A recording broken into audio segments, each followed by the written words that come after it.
তাহলে সাকুল্যে সর্বোচ্চ 8টা রমজান পেয়েছেন আমাদের নবীজি সাল্লাল্লাহু আলাইহি সাল্লাম। কয়টা রমজান পেয়েছেন?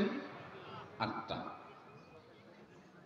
আজ গাবতলীর এই মাহফিলে আমরা যারা উপস্থিত আছি, আমাদের এখানে এমন বহু মানুষ আছেন যে তার জীবনে 40, 50, 60টা পর্যন্ত রমজান মাস পেয়েছেন। ঠিক না বেঠিক? সাহাবীদের অনেকে তাদের জীবনে মাত্র একবার রমজান পেয়েছেন।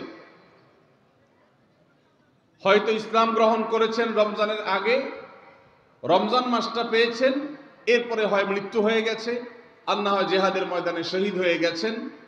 একটা রমজান জীবনে পেয়েছেন। বহু সাহাবী আছেন 2টা, 4টা রমজান পেয়েছেন। অনেক সাহাবী আছেন জীবনে একটা রমজানও পান নাই, ইসলাম গ্রহণ করেছেন, এরপরে আল্লাহর রাহে জিহাদে শামিল হয়েছেন, রমজান আসার আগেই দুনিয়া থেকে চলে গেছেন। তাহলে আমরা যারা জন্মসূত্রে মুসলমান, তাদের যার যত বছর বয়স তিনি ততগুলো রমজান পেয়েছি। সাহাবীরা যেখানে মাত্র জীবনে 2, 4, 6টা, 8টা, 10টা রমজান পেয়ে তারা জান্নাত প্রাপ্তির দৌড়ে এগিয়ে গেছেন, আমরা জন্মসূত্রে মুসলমান হয়েও জীবনে 40-50টি রমজান পাওয়ার পরও আমরা অনেকেই জান্নাত প্রাপ্তির দৌড়ে এগিয়ে যেতে পারি নাই।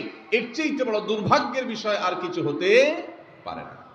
ভাইরা আমার, এই জন্য আসন্ন রমাদান আর কয়েকদিনের মধ্যে যে রমজান শুরু হতে যাচ্ছে, আসুন এইবারের রমজান সম্পর্কে একটা সংকল্প করি, শপথ করি।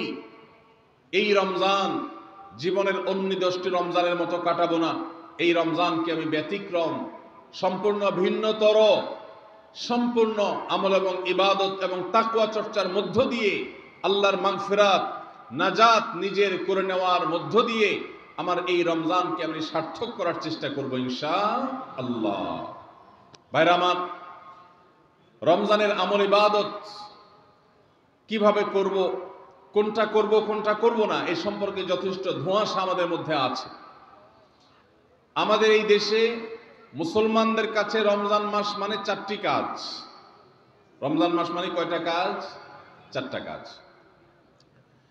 রমজান মানে হলো রোজা রাখা, তারাবির নামাজ পড়া, আর সাহরি খাওয়া, ইফতার খাওয়া, ব্যাস। রোজা, তারাবি, সাহরি, ইফতার, এই 4 জিনিসের নাম হলো আমাদের মুসলমানদের রমজান মাস।